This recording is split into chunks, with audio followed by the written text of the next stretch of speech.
नमस्कार, जय श्रीराम. कोल्हापूर महानगरपालिका अंतर्गत पाणी पुरवठा विभाग आणि पाणी पुरवठा विभागाच्या या सगळ्या सुरळीत पाणी पुरवठा होण्याच्या दृष्टिकोनातून काही निर्णय आम्ही घेत आहोत, ज्याच्यामध्ये एल निनोच्या व आयओडीच्या प्रभावामुळे यावर्षीचा उन्हाळा हा लांबणार असल्यामुळे कदाचित ऑगस्टपर्यंत पावसाळा सुरू होईल. खरं तर पाणी पुरवठ्याचं पाणी रेग्युलर लोकांपर्यंत पोहोचण्याच्या दृष्टिकोनातून या पाण्याचे नियोजन चांगल्या पद्धतीनं करण्यासाठी आम्ही एक निर्णय घेत आहोत.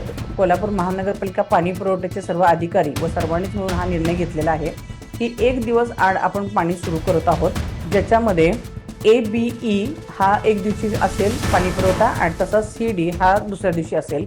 पाणी पुरवठा हा तुम्हाला चांगला फोर्सफुली होईल, पाण्याची कोणतीही टंचाई तुम्हाला भासणार नाही याची काळजी पाणी पुरवठा विभागाचे सर्वच अधिकारी घेत आहेत. तर मी नागरिकांना या अनुषंगाने आवाहन करू इच्छिते की असणारा पाण्याचा साठा पुरवून वापरण्याच्या दृष्टीने आपण सगळ्यांनी सुद्धा आम्हाला सगळ्यांना सहकार्य करावं आणि एक दिवस आड पाणी होणार आहे त्याच्यामध्ये सुद्धा विनाकारण जास्तीचा पाणी साठवून न ठेवता जेवढं गरजेचं पाणी आहे तेवढंच तुम्ही वापरावं. जय शिवराय.